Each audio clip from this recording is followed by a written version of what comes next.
ಶ್ರೀ ಸತ್ಯಸಾಯಿ ಸೇವಾ ಸಮಿತಿ Dharwad, Shri Sathya Sai education trust Karnataka ಹಾಗೂ ಶ್ರೀ ಸತ್ಯಸಾಯಿ ಕಾಲೇಜು ಆಶ್ರಯದಲ್ಲಿ ಧಾರವಾಡದ ಸಪ್ತಾಪುರದ ಸೇವಾ ಸಮಿತಿ ಧಾರವಾಡ, ಶ್ರೀ ಸತ್ಯಸಾಯಿ ಎಜುಕೇಷನ್ ಟ್ರಸ್ಟ್ ಕರ್ನಾಟಕ ಹಾಗೂ ಶ್ರೀ ಸತ್ಯಸಾಯಿ ಕಾಲೇಜು ಆಶ್ರಯದಲ್ಲಿ ಧಾರವಾಡದ ಸಪ್ತಾಪುರದ ಸಾಯಿ ಚರಣ ಪ್ರಾಂಗಣದಲ್ಲಿ ಪ್ರಶಾಂತಿ ಧರ್ಮೋತ್ಸವ ಜರುಗಿತು.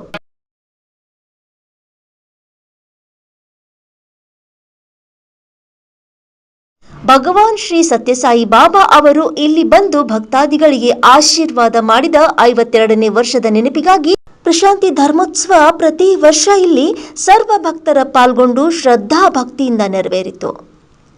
ಮುಂಜಾನೆ ಓಂಕಾರ ಸುಪ್ರಭಾತ ಹಾಗೂ ನಗರ ಸಂಕೀರ್ತನೆ ಶ್ರೀ ಸತ್ಯಸಾಯಿ ಕಾಲೇಜು ನಿರ್ದೇಶಕರಾದ ಎಂಜಿ ಗಣಾಚಾರಿ ಅವರಿಂದ ಪ್ರಶಾಂತಿ ಧ್ವಜಾರೋಹಣ, ರುದ್ರಾಭಿಷೇಕ ನಡೆದು ಶ್ರೀಮತಿ ಮಾಲತಿ ಅಣವೇಕರ ಅವರ ನೇತೃತ್ವದಲ್ಲಿ ಭಗವಾನ್ ಶ್ರೀ ಸತ್ಯಸಾಯಿ ತಪೋವನ ಪಾರಾಯಣ ನಡೆದು ಪುನಃ ಸಂಜೆ ಪಲ್ಲಕ್ಕಿ ಉತ್ಸವದೊಂದಿಗೆ ಕಾರ್ಯಕ್ರಮ ಆರಂಭಗೊಂಡು ವೇದ ರುದ್ರಪಠಣ, ವಿಶೇಷ ಭಜನೆ ಹಾಗೂ ಹಿರಿಯ ಸದ್ಭಕ್ತರಾದ ಅರವಿಂದ್ ಅಣ್ಣಿಗೇರಿ ಅವರಿಂದ ಸತ್ಸಂಗ ನಡೆದು ಅಲ್ಕಾ ಅಣ್ಣಿಗೇರಿ ದಂಪತಿಯಿಂದ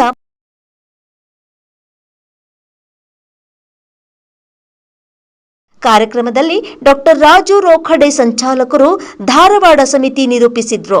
ಶ್ರೀಮತಿ ಡಾಕ್ಟರ್ ಚೈತ್ರಾ ಪ್ರಭು ಅತಿಥಿ ಪರಿಚಯಿಸಿದ್ರು. ವಿಜಯ ನೂಲ್ಲಾ ಸ್ವಾಗತಿಸಿದ್ರು. ಡಾಕ್ಟರ್ ಶಹಪೂರ ವಂದಿಸಿದ್ರು. ಕಾರ್ಯಕ್ರಮಗಳಲ್ಲಿ ಸರ್ವಸಾಯಿ ಭಕ್ತರು, ಶಾಲಾ ಕಾಲೇಜು ವಿದ್ಯಾರ್ಥಿಗಳು ಭಾಗವಹಿಸಿದ್ರು. ಸಂಜೆ ಪಲ್ಲಕ್ಕಿ ಉತ್ಸವದೊಂದಿಗೆ ಕಾರ್ಯಕ್ರಮ ಆರಂಭಗೊಂಡು ವೇದ ರುದ್ರಪಠಣ, ವಿಶೇಷ ಭಜನೆ ಹಾಗೂ ಹಿರಿಯ ಸದ್ಭಕ್ತರಾದ ಅರವಿಂದ್ ಅಣ್ಣಿಗೇರಿ ಅವರಿಂದ ಸತ್ಸಂಗ ನಡೆದು ಅಲ್ಕಾ ಅಣ್ಣಿಗೇರಿ ದಂಪತಿಯಿಂದ ಮಂಗಳಾರತಿ ನಂತರ ಮಹಾಪ್ರಸಾದ ಭೋಜನ ನೆರವೇರಿತು.